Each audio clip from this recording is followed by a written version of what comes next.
डर एक एहसास में आपका स्वागत है। इस चैनल पर आपको सुनने को मिलती हैं डरावनी और सच्ची भूतिया कहानियाँ।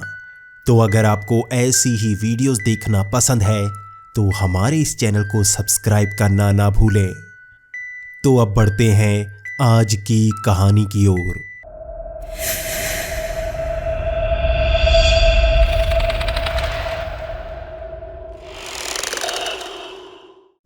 हेलो दोस्तों, मेरा नाम सुधांशु है और ये मेरे साथ घटी एक बेहद ही डरावनी घटना है। ये बात पिछली गर्मियों की है। तब मैं नगर निगम में काम किया करता था। मुझे ये आस थी कि मुझे पक्का कर दिया जाता और मेरी तनख्वाह भी बढ़ जाती। इसीलिए मैं मन लगाकर काम किया करता। मेरा पहला काम तो शहर की सफाई करना होता। हमारी टीम को एक ट्रक दिया गया था जिससे हम सारा कूड़ा कचरा उठाकर शहर से बाहर लेकर जाते। इसी के साथ हमें छुटपुट काम भी करने पड़ते, कहीं पर कुत्तों को पकड़ना और कहीं घरों की ज़्यादा बड़ी सफाई करनी। हम इसी तरह अलग अलग काम किया करते और मुझे आस थी कि एक दिन मैं पक्का हो ही जाऊंगा और मेरी तनख्वाह बढ़ेगी और मेरा घर अच्छे से चलने लगेगा। अभी मेरी तनख्वाह 5,000 से कम ही थी और मुझे बहुत ज़्यादा परेशानी हो रही थी। लेकिन इस काम का ये फ़ायदा था कि मुझे सारा दिन ये काम नहीं करना पड़ता। दोपहर को मैं और कोई काम कर सकता था। इस काम की जिम्मेदारी सुबह सुबह ही होती और मैं दोपहर के बाद और कई काम कर लेता। इससे मेरा घर ठीक ठाक चलने लगा था। गर्मियों को वैसे भी कंप्लेंट्स कम ही आती हैं। सर्दियों के वक्त ज़्यादा कचरा होता है और त्योहारों के वक्त तो बहुत ज़्यादा कचरा होता है। उस समय कोई और काम करने का मौका ही नहीं मिलता। लेकिन इस बार हमें ज़्यादा काम करना पड़ रहा था। शहर में कई सारे कुत्तों के काटे जाने की खबरें आ रही थी और हमें अब उन कुत्तों को पकड़ना था। इसमें मेरी ही जिम्मेदारी लगवाई गई थी क्योंकि मैं नया था। पक्के सभी इस काम से बचना चाहते थे, लेकिन मुझे यही मौका मिला नंबर बनाने का। तो मैंने सोचा अगर मैं कुत्तों से छुटकारा पा दूं तो शायद मेरी प्रमोशन हो जाएगी। यही सोचकर मैंने पूरा दिन गाड़ी घुमाई और मैं ढूंढने की कोशिश करता रहा कि कहां पर हमें कुत्ते मिलेंगे। मैं देख रहा था शहर में सच में आवारा कुत्तों का झुंड नहीं मिल रहा था। छुटपुट 1 या 2 कुत्ते ही मिल रहे थे। लेकिन हमें जितनी भी कंप्लेंट्स आई थी उसमें यही बताया गया था कि 10 से 15 कुत्तों का झुंड लोगों पर हमला कर रहा था। मैं पूरा दिन शहर में घूमता रहा, लेकिन सच में मुझे कुत्तों का झुंड नहीं मिला। मैंने शहर का हर कोना देख लिया। मैं हर तरह की जगह पर गया था। मैं बिल्कुल बंद जगहों पर, फैक्ट्री और पुराने टूटे हुए मकानों में भी गया। मैं सोच रहा था कि कुत्ते वहां पर छिपकर रहते होंगे, लेकिन कुत्ते तो दिन के वक्त ज़्यादा निकलते हैं, तो मुझे कुत्तों का झुंड नहीं मिल रहा था। वैसे भी पिछले कई सालों से हम ये काम कर रहे थे और हमें इतने बड़े कुत्तों का झुंड कभी नहीं मिला था, तो हम भी परेशान थे। मुझे ज़्यादा परेशानी थी क्योंकि इसे जल्दी से ख़त्म करना था। मेरी ड्यूटी इसी पर लगा दी गई थी और मैं 2 से 3 दिन तक भटकता रहा। मुझे वो कुत्ते मिले ही नहीं, तो मैं उन लोगों के पास जाना शुरू हो गया जिनको कुत्तों ने काटा था। मैं उनसे जानना चाहता था कि आखिर वो कुत्ते कैसे लग रहे थे। लेकिन उन सब में एक खास बात थी कि उन कुत्तों ने लोगों को इस तरह से काटा था कि वो लोग बेहोश हो गए थे। वो ज़्यादा देख नहीं पाए, लेकिन वो इतना जानते थे कि 10 से 15 कुत्तों का झुंड जैसे उन पर टूट पड़ता था और वो इस तरह से काटता था कि दर्द के मारे इंसान बेहोश हो जाता था। उन कुत्तों ने लोगों को अलग अलग जगह पर काटा था, लेकिन सब में एक बात बिल्कुल समान थी कि वो 10 से 15 कुत्तों का झुंड था और सभी काले रंग के कुत्ते थे। उन पर कोई दाग धब्बा नहीं था, पूरी तरह से काले कुत्ते। मैंने जिंदगी में इतने ज़्यादा कुत्तों का झुंड नहीं देखा, और वो भी एक ही रंग के। उन्होंने जो भी जगह बताई मैं हर जगह पर गया। मैंने वहां पर देखा, लेकिन मुझे कहीं पर कुत्तों का झुंड नहीं मिला। लेकिन अब मुझे उनसे अच्छी तरह से बात करनी थी क्योंकि मुझे जानना था कि वो कुत्तों का झुंड कहाँ से आता था, क्योंकि जहाँ पर उन्हें काटा गया वहाँ पर तो कोई कुत्तों का झुंड नहीं था। वहाँ तो एक भी कुत्ता नहीं था। ये बहुत अजीब था। जहां जहां पर भी लोगों को काटा गया था वहां एक भी कुत्ता नहीं। वैसे अलग अलग जगह पर कुत्ते होते ही हैं, एक या दो तो हर जगह होते ही हैं और हम भी उन्हें पकड़ते नहीं। जब तक वो लोगों पर हमला ना करने लग पड़े, जब तक वो लोगों पर हमला ना करना शुरू हो जाए, हम उन पर ज़्यादा वार नहीं करते और उन्हें पकड़ते भी नहीं। और अगर हम उन्हें पकड़ें तो जंगल में छोड़ देते हैं। लेकिन यहाँ पर एक भी कुत्ता नहीं। ऐसा मैंने पहली बार देखा था। ऐसी खाली जगह जहाँ पर एक भी कुत्ता ना हो। क्या उन कुत्तों को मार दिया गया था? क्या उन कुत्तों के झुंड ने आम कुत्तों को मार दिया था? अब मैं थोड़ा सा घबराने लगा था। ये कुत्ते जंगली भी तो हो सकते हैं, ये कुत्ते खतरनाक भी तो हो सकते हैं, या वो रेबीज के शिकार हो सकते हैं। फिर भी इतने कुत्तों का झुंड मैं अकेला नहीं संभाल सकता था। मैंने अपनी टीम से बहुत बार बात की, लेकिन कोई मेरे साथ आने को मान नहीं रहा था और मेरी ड्यूटी भी ऐसी जगह पर फंसा दी गई थी कि मुझे ये करना ही पड़ता, वरना मुझे नौकरी से निकाल दिया जाता। अब मैंने लोगों से अच्छी तरह से बात करना शुरू कर दिया। मैं उनसे ये जानना चाहता था कि ये कुत्ते कहाँ से आ रहे थे। कोई ना कोई ऐसी जगह होगी जहाँ पर ये छिपते होंगे, तो मुझे इस बात का पता लगाना था। हर किसी से मैंने बात की और मुझे एक क्लू मिल ही गया। वो सब शहर से बाहर उस पुरानी सड़क पर गए थे जहां से उनके पीछे ये कुत्ते पड़ गए थे। वो उनका पीछा करते ही रहे। शहर के बीच में आकर जहां पर वो अकेले हुए, वहां पर उन कुत्तों के झुंड ने उन पर हमला कर दिया। हर किसी ने ये बताया कि वो कुत्ते तब तक हमला नहीं करते जब तक आप लोगों के साथ हैं। वो हमेशा तब हमला करते हैं जब आप अकेले हों। चाहे आप अकेले घर की तरफ निकले हों, वो उस समय का इंतज़ार करते हैं। मैंने ऐसे कुत्ते कभी नहीं देखे। ऐसा तो जंगली कुत्ते तक नहीं करते। वो आपका पीछा इतनी दूर तक नहीं कर सकते। कुत्ते अपना इलाका छोड़कर दूर तक कभी नहीं जाते।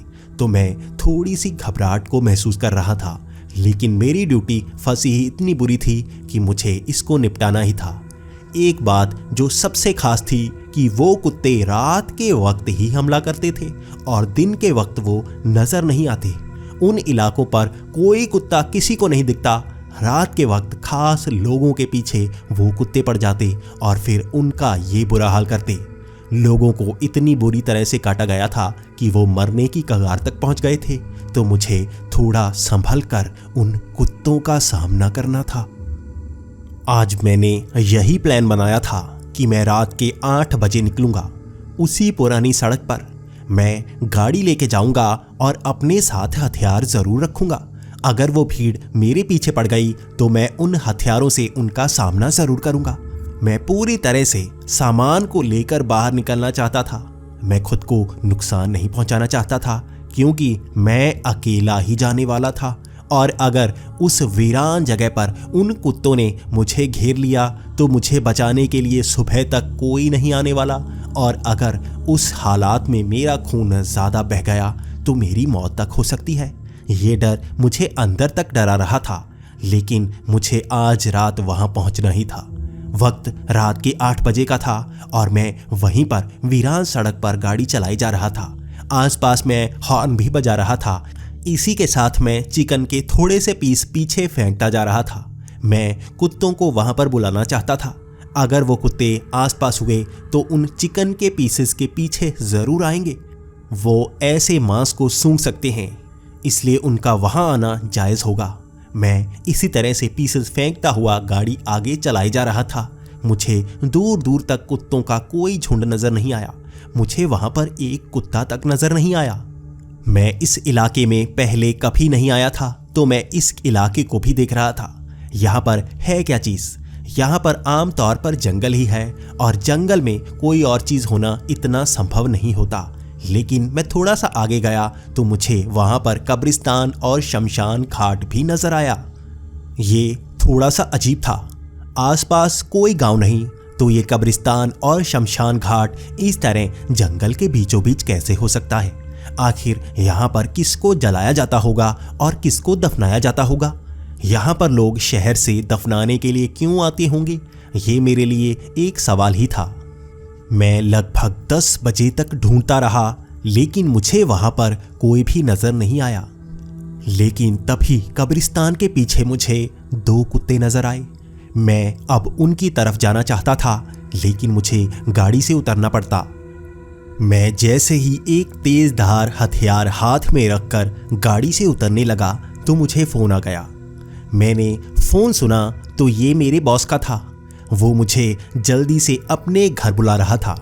उसने शायद आज पी हुई थी और वो सबको पार्टी दे रहा था। उसका कहना था कि मुझे जल्दी से जल्दी वहां पर आना ही चाहिए, लेकिन मैं उनसे कह रहा था कि कुत्तों का निपटारा मैं आज ही करने वाला हूँ। यहाँ से काम करते ही मैं वहाँ पर आ जाऊँगा। लेकिन आज उसकी जिद ने मुझे रोक दिया था। मुझे गाड़ी लेकर उसके घर पहुँचना पड़ा। आज मुझे इस बात का मलाल था कि मैं उन कुत्तों का केस सुलझाने ही वाला था, उन कुत्तों को वहाँ से भगाने ही वाला था। लेकिन मुझे इतना पता लग गया था कि वो कुत्ते कहाँ पर नजर आते हैं और वहाँ से उनको उठाकर मुझे जंगल के बहुत दूर छोड़कर आना पड़ेगा। तो मैं पार्टी में ही ये बात सबको बता रहा था कि उन्हें मेरे साथ चलना चाहिए। उन कुत्तों की जगह मैंने ढूंढ ली है। मुझे मदद की ज़रूरत होगी और कुत्तों को पकड़कर गाड़ी से हम दूर छोड़ाएंगे। लेकिन पार्टी में मेरी कोई बात सुन ही नहीं रहा था। हर किसी को चिकन और शराब की पड़ी थी। हर कोई इन्हीं चीज़ों पर ध्यान केंद्रित करके वहाँ पर मज़े ले रहा था। मेरा ध्यान सारा उन कुत्तों पर था।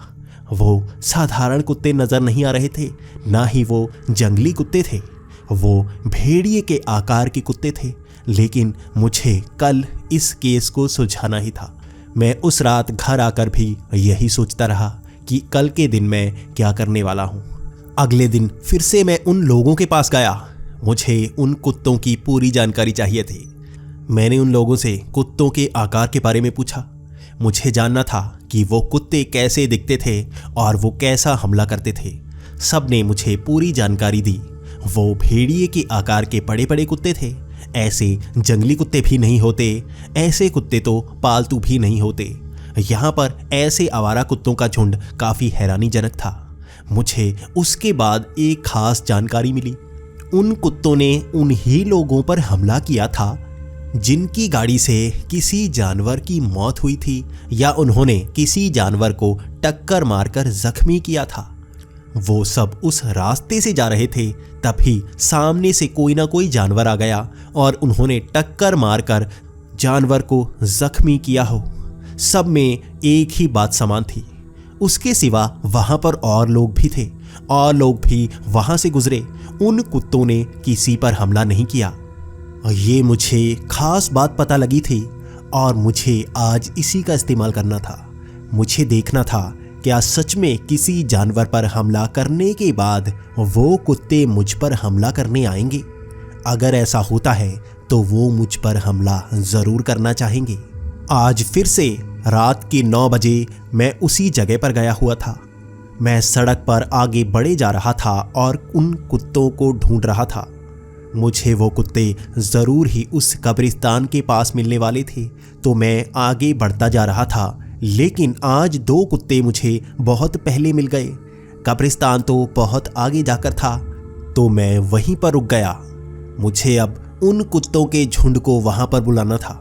मैंने एक छोटा सा पत्थर उठाया और 2 कुत्तों पर फेंक कर मारा।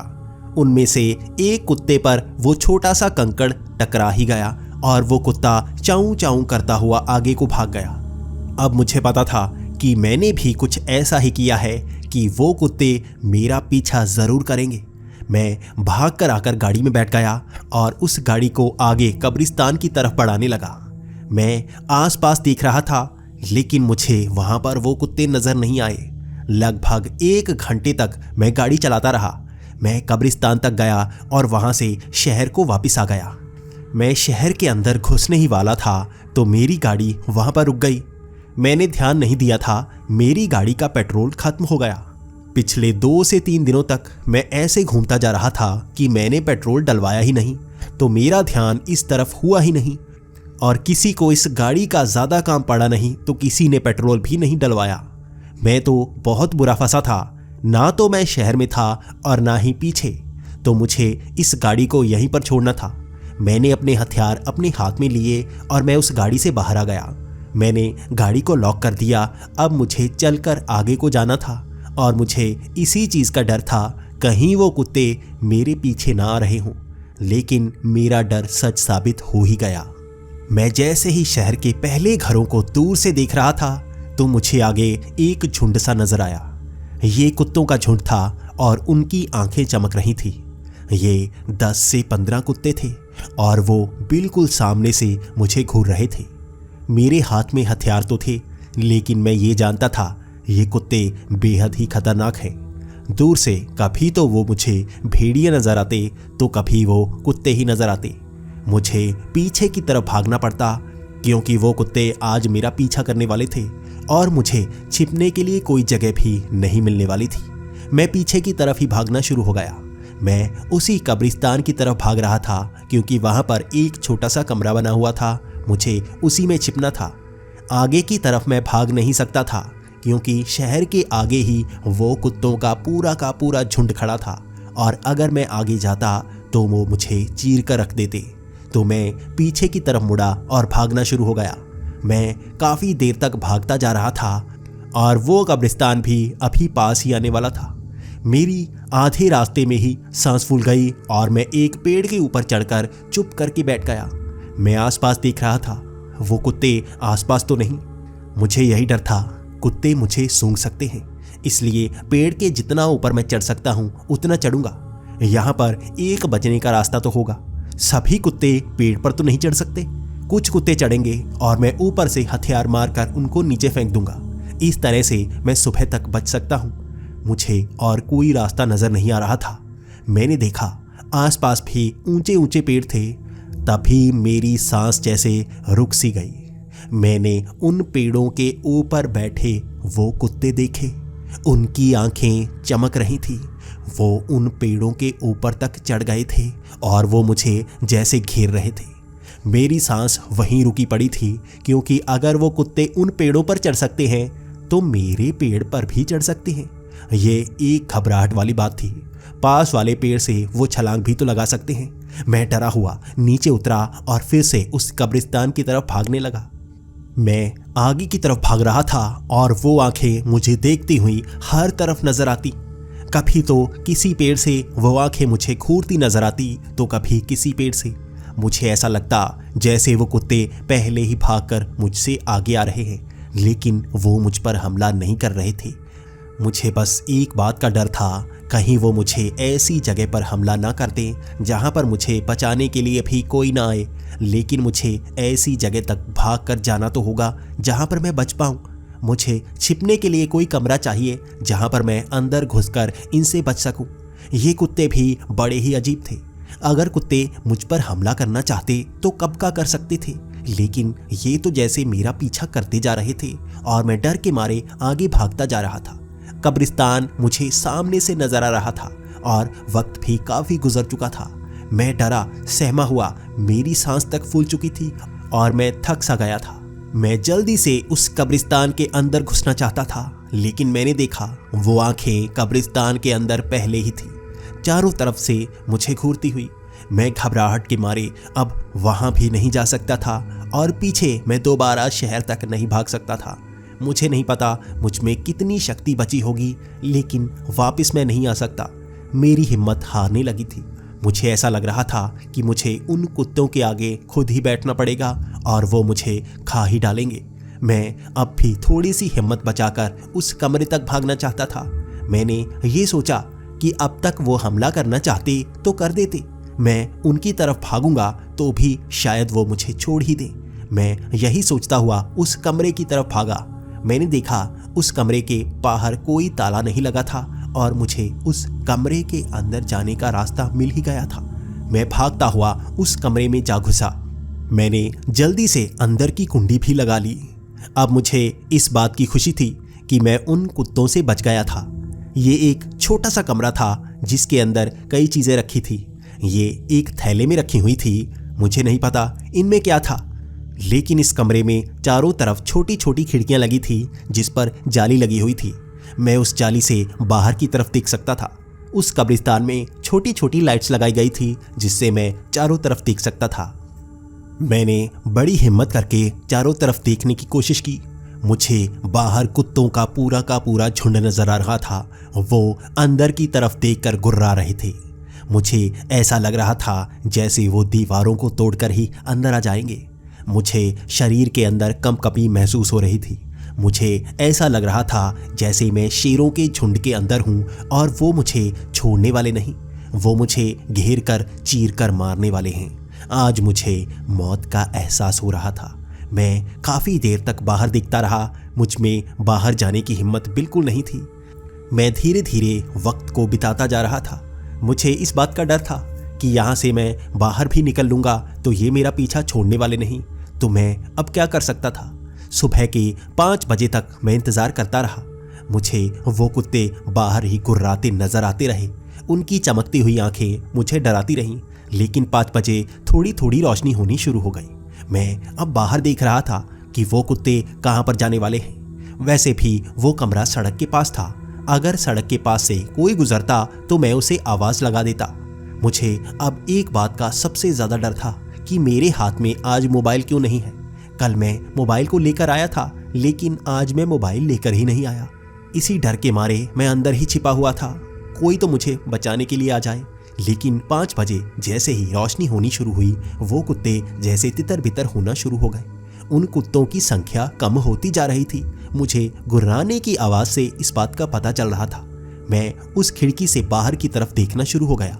मैं बाहर उन कुत्तों को जाते हुए देखना चाहता था, लेकिन उनको देखकर मैं और भी ज़्यादा डरने लगा। मैंने देखा कि वो कुत्ते कहीं और नहीं जा रहे बल्कि वो कब्र के ऊपर एक एक करके बैठते जा रहे हैं। मैं जैसे ही उनको कब्र के ऊपर बैठते हुए देखता वो जैसे हवा में गायब हो जाते, जैसे वो कोई असली कुत्ते ना हो बल्कि कोई आत्मा हो जो उस कब्र से उठकर लोगों पर हमला करती हो और दोबारा उन्हीं कब्रों में बैठ जाती हो। मैं इससे ज़्यादा कभी नहीं डरा था। पहले तो मैं कुत्तों से जान जाने के डर के मारे अंदर छिप गया था और अब तो मुझे इससे भी ज़्यादा डर लग रहा था। वो कुत्ते आम नहीं थे बल्कि वो तो आत्माएं थी जो उन कब्रों से निकली थी। मुझे अब यहाँ से निकलना था। मैं एक कमरे में बंद होकर उन आत्माओं से शायद ना बच पाता। वैसे भी रोशनी होना शुरू हो गई थी। अगर मैं यहाँ से भाग लूँ तो बच सकता हूँ। कहीं इसी कमरे में मेरी जान न निकल जाए। मैं जल्दी से दरवाज़ा खोलकर आगे की तरफ भागने लगा। वो कुत्ते दूर खड़े जैसे मुझको देखते जा रहे थे। मैं कब्रिस्तान से बाहर आ गया था लेकिन वो उन्हीं कब्रों के ऊपर बैठे मुझे घूरे जा रहे थे। मैं देख रहा था वो इस तरह से घूर रहे थे जैसे कल रात भी वो मेरा पीछा करने वाले हैं। इस बात ने मुझे और ज़्यादा डरा दिया। वो कुत्ते पीछा करते हैं, वो घर के अंदर तक पीछा करते हैं, तो कल रात मेरे साथ क्या होगा, इस डर ने मुझे वहीं पर रोक दिया। मैं वहाँ सड़क के बीच में खड़ा होकर उन कुत्तों की तरफ घूर रहा था। मुझे उनसे बचना था, मुझे इसका इलाज करना था। थोड़ी ही देर में वहाँ पर बहुत ज़्यादा रोशनी हो गई और वो सारे के सारे कुत्ते वहाँ से गायब हो चुके थे। लेकिन मैं उस कब्रिस्तान के आगे उसी सड़क पर खड़ा इंतज़ार कर रहा था। इस बला से कैसे छुटकारा पाऊँ। मेरे पास एक ही दिन है, कल की रात शायद वो मुझे ना छोड़े। लोगों के साथ भी वो ऐसा ही तो करते हैं। वो उन्हें अकेले में ले जाकर कहीं उन पर हमला करते हैं जहाँ पर वो सोच नहीं सकते। ज़्यादातर लोगों पर हमला तब हुआ जब वो शहर के अंदर थे, तो ये भी शायद मुझे इसीलिए छोड़ गए होंगे क्योंकि मैं शहर के अंदर नहीं गया बल्कि मैं तो उल्टी तरफ भागा था। मैं ये सोचकर घबरा रहा था, तभी मुझे सामने से एक बूढ़े बाबा चलते हुए नजर आए। वो चलकर मेरी तरफ आ रहे थे। वो पास में आकर पूछने लगे, ओ लड़के, यहाँ क्या कर रहा है? इतनी खतरनाक जगह पर खड़ा क्यों है? रात को यहाँ तो नहीं था ना? इसके बाद मैं और ज़्यादा घबरा गया। मैं उन बाबा से ये पूछने लगा कि आखिर वो इन कुत्तों के बारे में क्या जानते हैं, क्या ये कुत्ते सब पर हमला करते हैं? तो उसके बाद उस बाबा ने मुझे पूरी सच्चाई बताना शुरू कर दी। उन्होंने ये बताया कि ये कुत्ते आम नहीं हैं, ये इंसान हुआ करते थे और आसपास के कबीले के हुआ करते थे। यहाँ पर एक बड़ा जंगल हुआ करता था जिसमें ये कबीले वाले रहा करते थे। ये उन्हीं का कब्रिस्तान बनाया गया है। यहाँ पर जैसे ही शहर में लोग रहना शुरू हो गए, उन्होंने जानवरों का शिकार शुरू कर दिया। ये जानवर इनके परिवार जैसे हुआ करते थे। लोगों ने जानवरों को इस तरह से मारा कि इनका परिवार भी जैसे खत्म होना शुरू हो गया। लोगों ने इनको तक नहीं छोड़ा और इनकी जान भी ले ली। इनकी समाधि की तरह यहीं पर कब्रिस्तान बनाया गया। जो लोग जंगल या सड़क पर मरते हैं, उनकी कब्रों को यहीं पर लेटा दिया जाता है। वो कबीले वाले भी इसी कब्रिस्तान में दफनाए गए हैं। लोगों को आज भी वो कबीले वाले कुत्ते के रूप में नजर आते हैं। जब भी कोई जंगल के जानवरों पर वार करता है तो ये कुत्ते बनकर उनकी जान ले लेते हैं। अगर उन्होंने उसे मारा हो तो वो जान लेते हैं। अगर किसी ने उनको जख्मी किया हो तो ये कुत्ते भी उसको जख्मी ही करते हैं। तुमने क्या किया है? कहीं किसी जानवर को मार तो नहीं दिया ना? अगर ऐसा किया है तो भगवान से मदद मांगो और कोई तुम्हारी मदद नहीं करने वाला। तो मैंने भी बाबा को सब सच बता दिया। मैंने उनको बताया कि शहर के लोग बहुत परेशान हैं, तो मैंने एक कुत्ते पर पत्थर मारा था। तो बाबा हंसने लगे। बच गया बच्चे, अब वो कुत्ते तेरी जान नहीं लेंगे, लेकिन जल्दी से यहां से निकल जा, कहीं दोबारा तुझसे कोई गलती ना हो जाए। उस दिन मैं वहां से निकल तो आया और मैंने अपने बॉस को सारी बात बता दी। वहां सब लोग मुझ पर हंसते ही रहे। किसी ने मेरी बात पर यकीन नहीं किया और सब ऐसी फालतू बातों पर हंसते ही रहे। मैंने कई लोगों को समझाने की कोशिश की। मैंने वन विभाग को भी ये रिपोर्ट दी, लेकिन किसी ने मुझ पर यकीन नहीं किया। सब यही कहते रहे कि अगर शहर उस जंगल की तरफ नहीं बढ़ेगा तो हम विकास कैसे करेंगे? जंगल तो कटेगा ही, तभी तो इंसान रह पाएंगे। लेकिन किसी को नहीं पता कि वहां पर जैसे जैसे हम जाते जाएंगे, वैसे वैसे उन कुत्तों का हमला बढ़ता जाएगा। उसके बाद कई लोगों की जान जाती गई, लेकिन कोई समझ नहीं पाया कि कुत्ते हमला क्यों कर रहे हैं। मैं सच जानता हूं और मैं समझाने की कोशिश करता हूं, कोई मेरी बात मानता ही नहीं। क्या आप मेरी बात मानोगे?